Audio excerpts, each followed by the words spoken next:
You ready to fiesta, Tyler? I'm ready to fiesta. You know what we're doing, Tyler? No, even though you just said it, but yeah, what are you doing?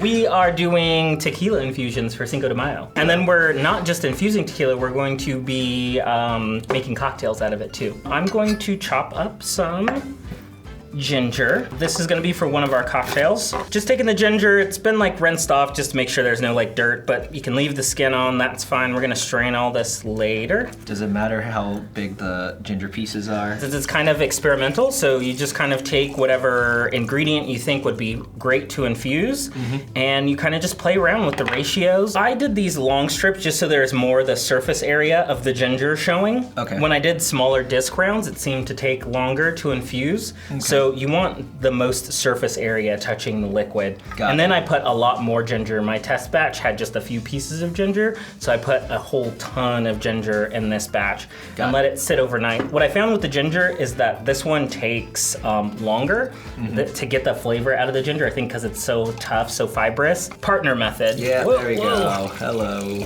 So you don't want to understeep by like leaving it in there like an hour and then it just kind of tastes like a hint of that, because by the time it makes it to the cocktail, you're not going to get this flavor at all. Right. But you don't want to oversteep either. A lot of the like little bits, the skin and everything could make it bitter over time. Got it. Okay. So you definitely want to make sure you strain it out. And you could even use like cheesecloth or a coffee filter, something that is a lot finer and gets out all those little particles. If you're gonna drink it right away, it's probably not a big deal. But if you want to store it for a while, I would strain it really, really well, just so all those little bits aren't still like infusing and tainting the flavor. There we go, there's our ginger. Nice. Yeah, so kind of three easy steps. Chop it up, infuse it, let it sit. There's no exact science to how long you actually do it, the amounts. What's good is just kind of think about how much of the cocktail you want to make. Right. And make that much. You don't want to infuse the whole bottle, it come out bad, or you don't like it, and then now you've wasted a whole bottle of this valuable tequila. There's a little bit left, Tyler. Do you want to do an experimental one? Sure, let's see. So I have a lot of options of things you can try. What do you think would be good? I did a hibiscus earlier. This is an ancho chili. What's great about the anchos, it's kind of like raisiny. Yeah. It's more fruity, it's not as spicy. Right. You could also do fresh chilies. Sometimes I do like water, water infusion? Yeah. Yeah, I like to do mint, cucumber, and lemon.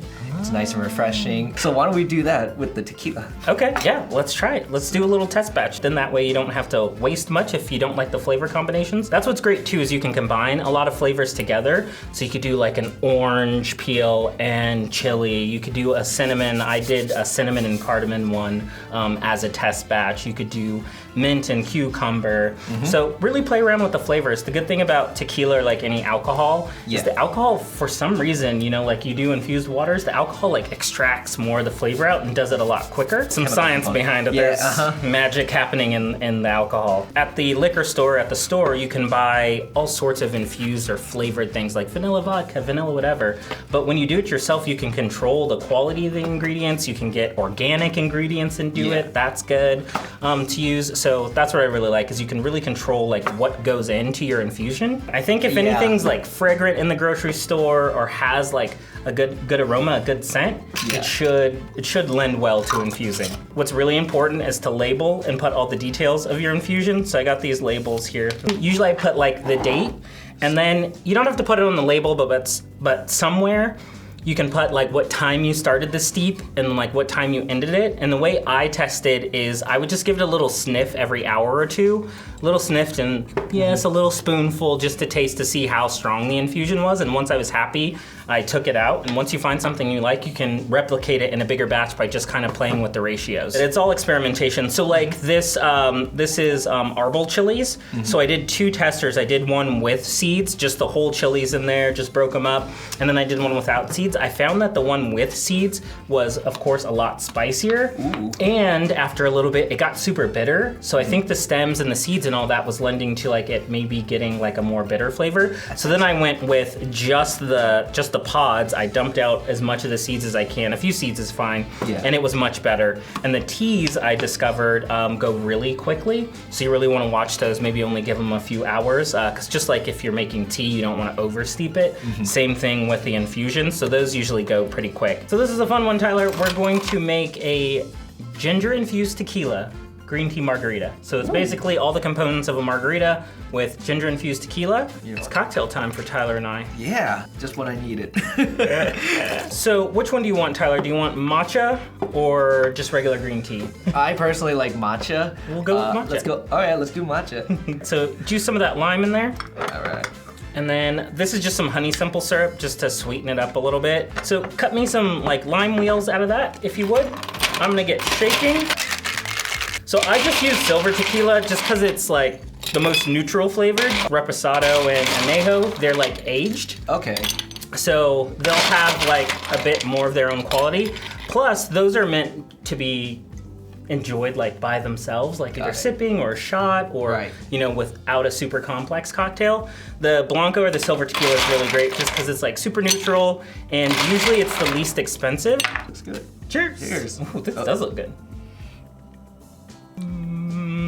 I would say this is a winner. It's good. This is good. It's like light, refreshing. Yeah. Oh, Tyler. What?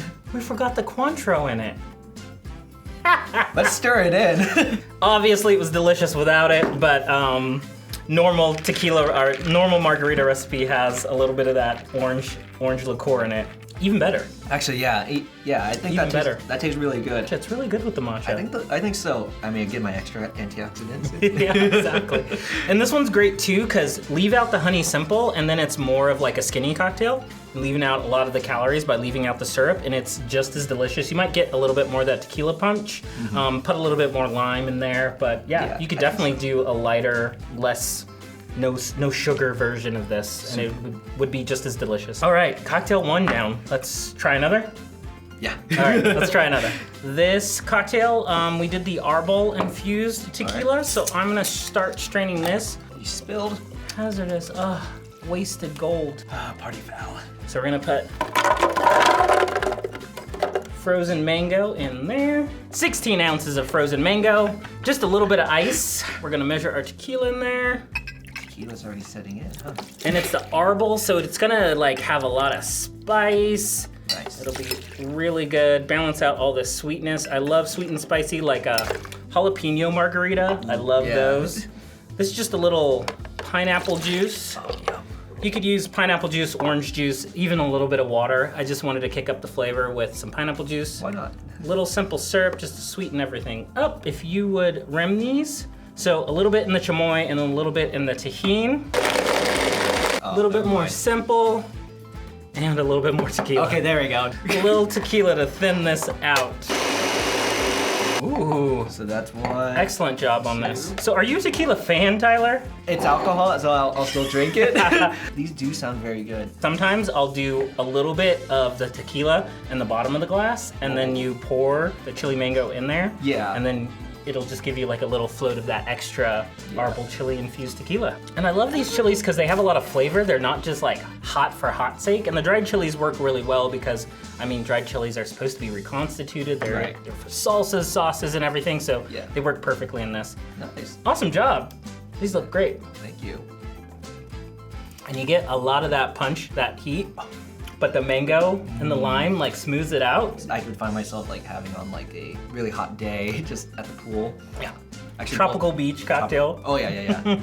If you like spicy, if you like mango, this one's great. And you could do a pineapple version of this. Any kind of tropical fruit I think would be really excellent with this spicy Arbol tequila. If you wanted to do a version of this, I would make the simple syrup and infuse the simple syrup with the chilies. So then that way you get the sweetness, you get the heat, none of the alcohol. You would just kind of like bring this up to a low simmer, the simple syrup up to a low simmer. Do the same thing, crack open those pods of the chilies, dump the seeds out, and then that way you have a virgin cocktail. We're on to dessert now. Tequila in a dessert cocktail I think is so good. So if you'd rim our glasses over here, that's just some heavy cream, and that is powdered Mexican hot cocoa. So the Mexican hot cocoa has like spices in it. There's a little like chili and cinnamon and whole bunch of like other flavors.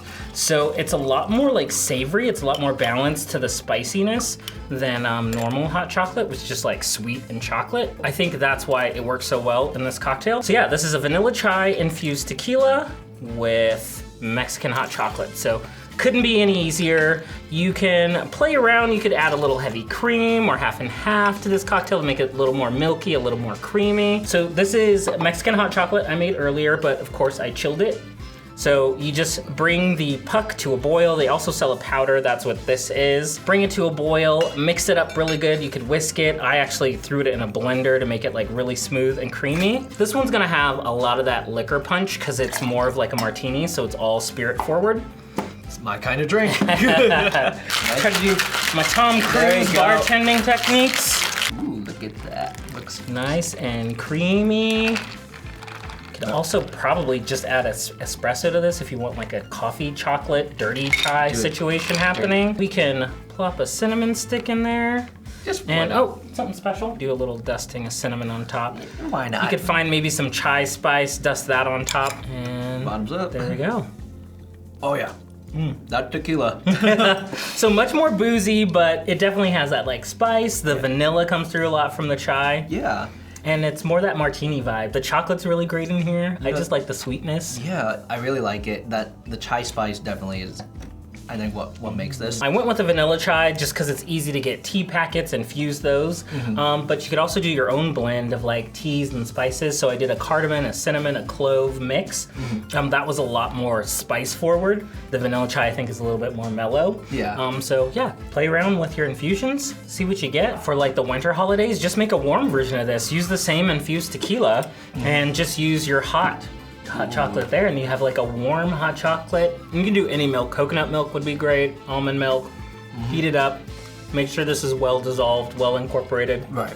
Just have the chai infused tequila, pour that over some ice, maybe a little coconut milk just directly in there, and then you just have like a tequila chai drink. That could be good too. Storing this stuff? Yeah. So I kind of like to make it in batches small enough where I know I'm gonna like, if you're having a party, you're gonna just use it up right away or use it up that night so you don't have to store it. But these usually keep up to a couple days to a week. If I did a cucumber or like a fruit or something, I'd probably keep it in the refrigerator because you'd want to keep any of those solids that made it through, you'd want to keep those cold. Right. But most of the time you could just keep it room temperature, just in a cool, dry place, out of the sunlight. Should last a couple days to a few weeks. Gotcha. But I don't think that would even last that long around my house. It'd just be gone. Try these flavors. I think we might share some additional variations or suggestions on top of this, but maybe a future video. Enjoy. Maybe a future video? Yeah. Okay, let's do it. So good. I love this stuff. So, I mean,